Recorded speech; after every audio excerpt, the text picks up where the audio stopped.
Everyone. Good evening. Come on in. Come on in. Ba, ba, ba, ba, ba. It is cold outside. I We're actually, getting a real winter. I actually like it. All we need is some precipitation and it'd be perfect. Yeah, I wish we had a wood burning fireplace. No, we don't have that. No. What would we have? We have a fireplace on the patio, but who's going to go out in the cold to get the Ain't that serious, you know what I'm saying? fireplace It's not that serious. going? Good evening. Come on in, y'all. Come on Come in. Let us on know where you're streaming in. from. Hey, Lisa, how you doing? Good night, my lady. Good night. Good night. Ja for Ja. Hello, hello. Good evening. Good evening. Good evening, y'all. Good evening. Say 7 keys to a great relationship. We're going to talk about tonight, man. We had a very cool, interesting week. We've been all over the place, but been a good week. Yeah, Been a good week. family time. Yes. We make this week all about the kids and family. Yeah, I went on Space Mountain. I went on the other roller coaster. Usually when we go to theme parks, I'm very gung ho with my boys. If they want to, they want to ride. Josiah was, he don't really like roller coasters, but Jomo was all in. So Yeah. me and him spent some quality time running through express passes and that kind of stuff. So Disney was an experience. Gaylord was an experience. Yeah. All experiences, but the ice thing was pretty cool. It's Yeah, always it different. always is. Yeah. I like the circus to Olay though. Yeah. A lady kind of fell into a wall, and Jomo, I think that was a highlight of the show for him. no, well, I like seeing people adjust to adversity. Yeah. People watch She NASCAR she hurt herself and she and got she up and she kept kept going. dancing. I mean, people watch NASCAR for crashes. Yeah. They The don't- thing is I think for her, she had to wait for the timing because the music and the dance is all about the yeah, she was timing swinging of on a everything. rope So and they just messed up. yeah. Anyway, we're gonna jump in. My name is Jomo. I'm Charmaine. We get together on Friday nights for real, raw, and relevant conversations pertaining to relationships. So tonight we got about 7 quick tips that I think would be Yes. beneficial. This is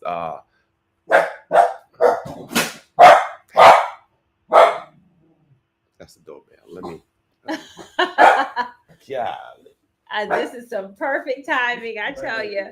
Right as we're about to start the podcast. Oh, please. Oh, I'm so sorry, y'all. Y'all know this is real. This is live. Gotta love it.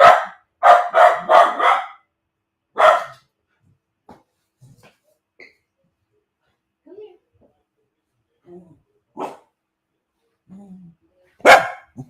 See, this is my guard dog. This is my guy. He's a killer. He's a killer. Yes, you told them who's boss. You told them who's boss, buddy. You calm down, calm down. We don't want you to kill anybody tonight. Not tonight, Phoenix. Maybe another night. Okay? I think we like them. I think we like them. So let's not kill them tonight. Okay, okay, bud. Okay. You have to work on the anger management, buddies. You have some anger management issues.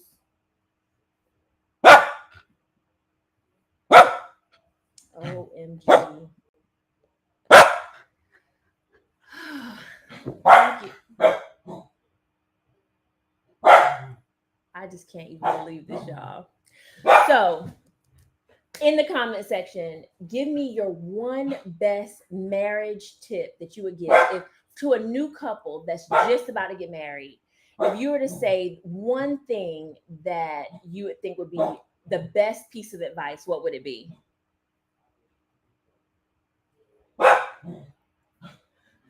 Pretty doggy. Thank you so much. What would be the best marital advice you would give? Put it in the comment section. I would say have patience.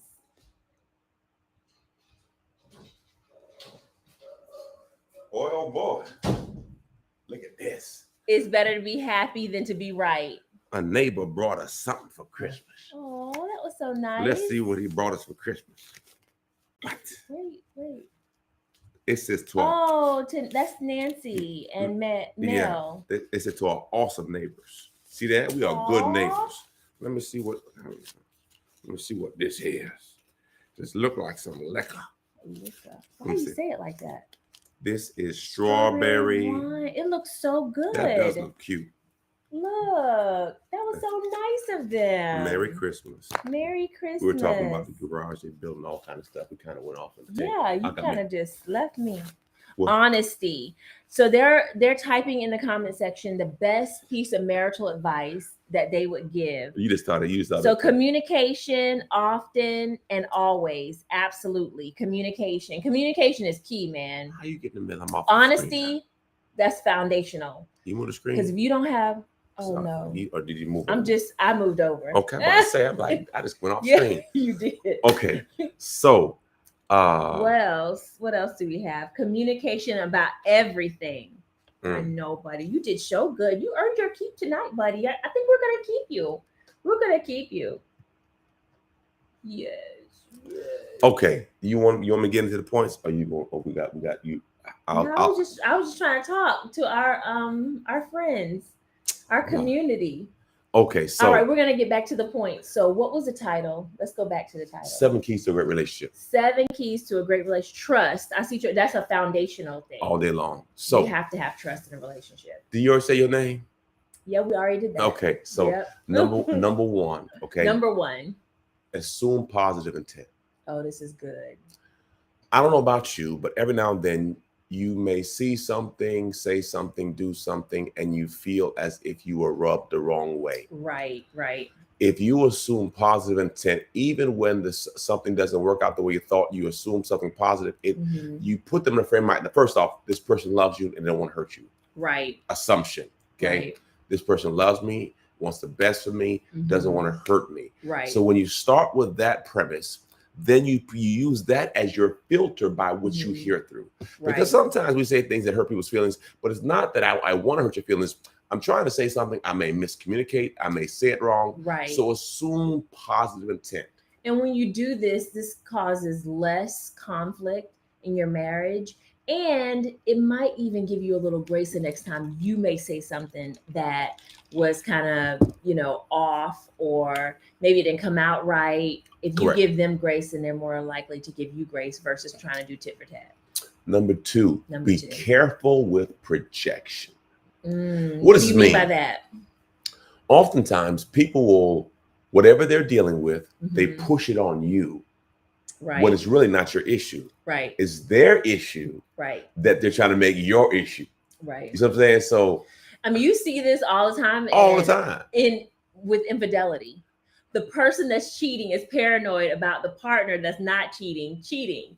So then they're real, like strict, like, oh, I need you to call me when you get here, and I need you to tell me who you're with, and I need to do, and did you go here, and did you talk to this person? It's like, dog, why are you all up on me like that? And then it's them that is cheating. They're paranoid that the other person's doing the same thing. True. Number 3, listening. Now, I can make a good story on listening, but the bottom line is listen. Right. And oftentimes listen to hear, not to respond. Right. The Bible says in James 1:19, everyone should be quick, a ready and quick and ready listener. Right. Slow to speak and slow to wrath. You really have to have your filter in place. Right. A good way to help with your filter is the 4 P's. Pause, ponder, pray, proceed. Pause. Ponder, pause, slow down. Because oftentimes when a person says something, it cuts you. And some people know how to cut real good. Their words. Yeah. You know what I mean? PhD in that. Some people got like a PhD, a master's, a doctorate.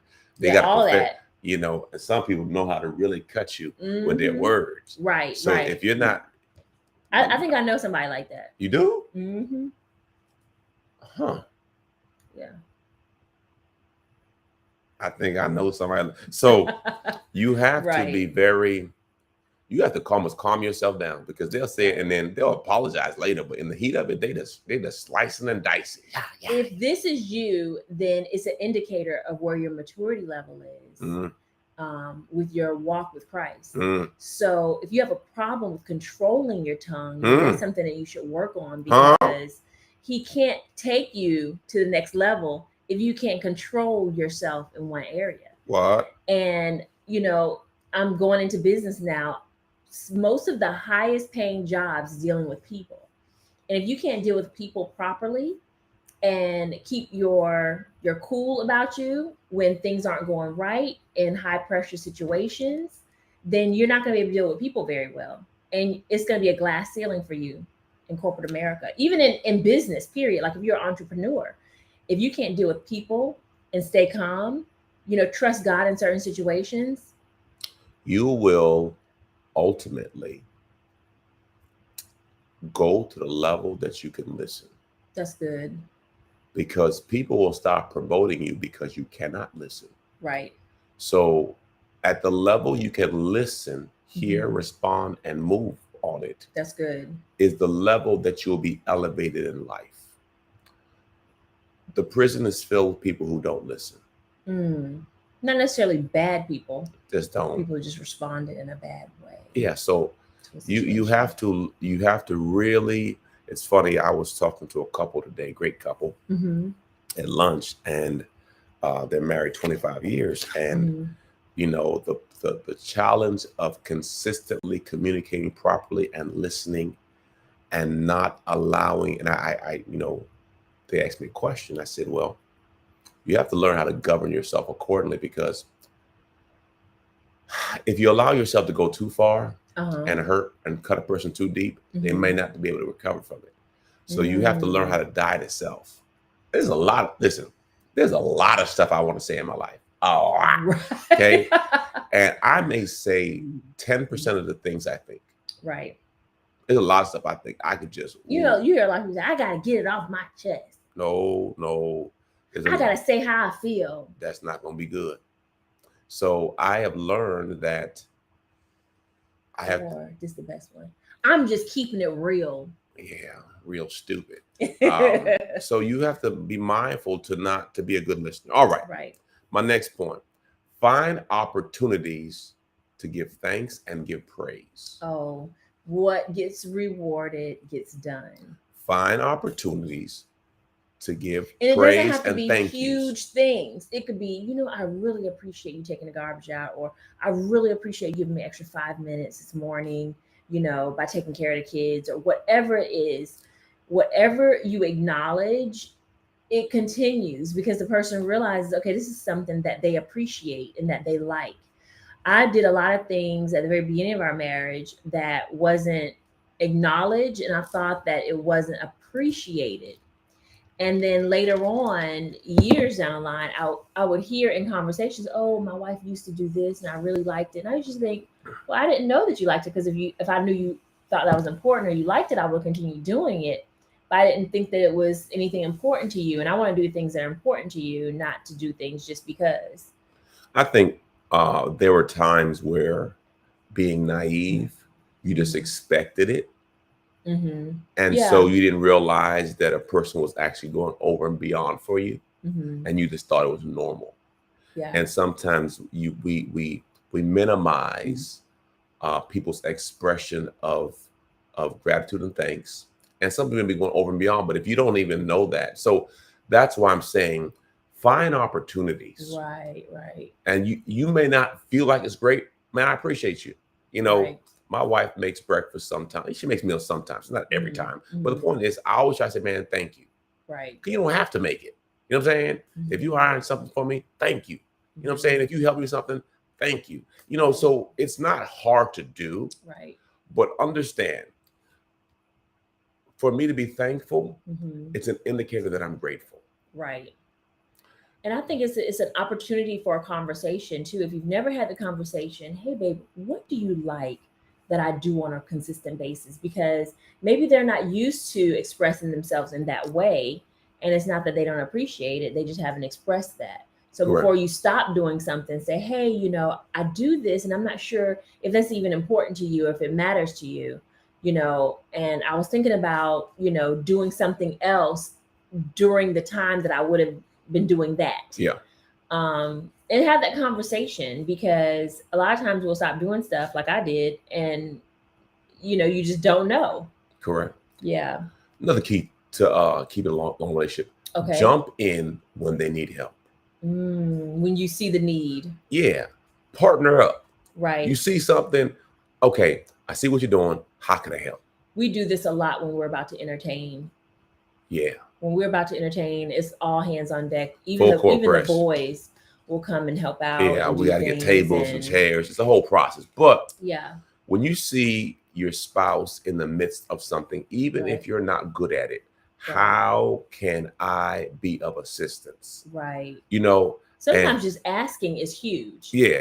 Just for the person to acknowledge the fact that you're struggling and they want to help, even if they can't help. Just them acknowledging the fact that they see you struggling and they want to join you or whatever. Catch me now, I'm falling. Right. So find ways to jump in. Right. All right, next point. Create a calendar of shared goals. Now this is good for this time of year. Yes. What are the shared goals? I was gonna have a conversation with Charmaine today. I didn't get the conversation, but I was gonna have one of them. Let's talk. Right. And it's not. We haven't sat down and discussed our 2023 goals yet, which is weird because normally we do it like in November. I'm slapped in it right now. But I was gonna have a conversation. I was like, okay, and here's how conversation goes. Okay. We're on, obviously we're in the cusp of New Year. Mm-hmm. What are the big three or big four? What are your big rocks? Mm-hmm. And the reason why I say big rocks is when you're trying to throw a rock in the water, you could have a pebble, which will cause a small ripple, or a big rock will cause a wave. Well, you want big rocks because you want big waves, because big waves create momentum. Right. So what are the big things that you want to get done for the new year? Mm-hmm. And so I was gonna have a conversation and say, okay, first off, what do you want to do? Mm-hmm. Secondly, what are you going to do different to do it? Mm-hmm. Because if you want something different, it's pretty familiar. If you want something different, you're gonna have to do something different. So, right. And you don't know how that's going to affect the other person too. You might change up some things. Correct.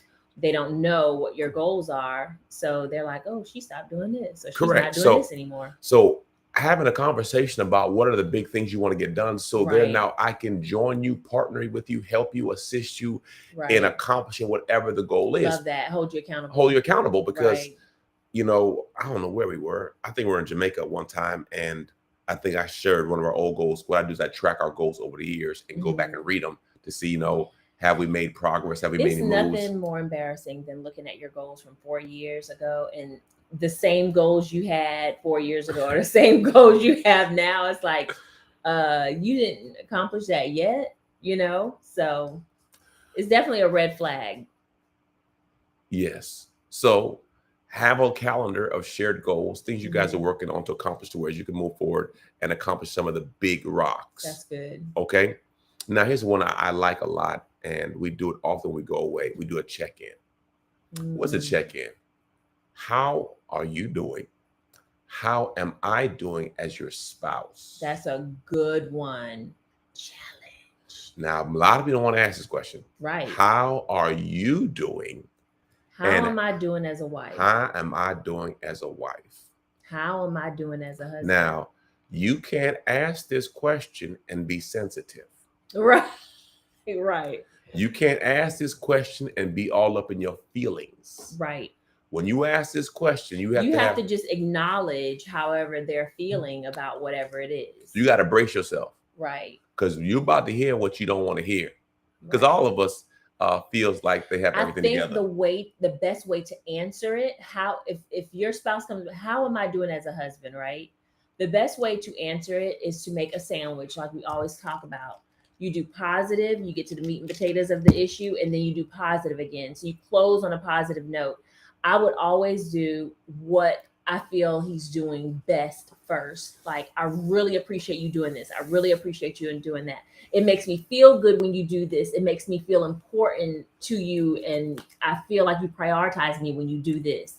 And then I would say the things that I feel like you have challenges with, or that you need to work on, or you could even say we can work on, like you join him in the struggle, right? The things we could work on, as a couple is we can do this better, we can do that better, we can do this better. And it's not like you're attacking the person and you need to do this and you need to do that and you do this terrible and you make me feel like crap. Like if the way you word it can make the person feel like they need to be on the defense, or you can make them feel like we're a team and this is something that we can work on together for the new year. And then end it with, I really appreciate you asking me. I really appreciate you acknowledging some things. I'm really excited about us working on these things together. Another way to do it is, we're doing really good here. I think we can improve in this area. That's good. So it's not even negative. You're just saying in areas of communication we can improve. I think we can improve in our financial stewardship. I think we can improve in how we take care of our bodies. That's good. I think we can improve on date nights. And let's talk about different ways that we can improve. Recently, I don't know how many weeks it's been, but we've had consistent date nights. And the common denominator is they were scheduled. That was it. I mean, it's not like the times changed. We still have a lot of things to do. But it's on the calendar, we're doing it. Right. And if we wait to the last minute, it's not going to get done. Right. So if it's important to you, write it down and put it on a calendar and attack. If not, it will slip by and not be as important or relevant as it needs to be. Right. If you want something different, you have to do something different. different. So the question I ask you right now, as I close, in 2023, what are you going to do to improve your relationship? In 2023, and let's put in the chat, what you going to do? What are you going to do to improve your relationship in 2023? Definitely leave it in the comment section. If you're on YouTube, what are you going to do next year to improve your relationship? These are really good, not only for you to acknowledge, but to help other couples to think about some things that they can improve on for the new year. If you haven't gone to our website, I encourage you to visit Jomo and Charmaine Cousins.com. We have a lot of great tools there, and we have a free booklet that you could use. And we encourage you to share if you feel like this message benefited you in any way, or what you feel like it will benefit others. Please share this message. See, I put two things: consistent date nights and more PDA. Love it. Yeah. You like PDA? I can get better at it. Okay. So I like it. Yeah. So identifying it, working on it, and trying to improve it. You can practice now. Okay. All right. That's all I'm gonna get. That's all you're gonna get right now. All right. Too much. We hope you have a wonderful night. God bless you. Merry Christmas, everyone. And remember, love, laugh, and learn. Be blessed. Bye-bye, y'all. Good night. Peace.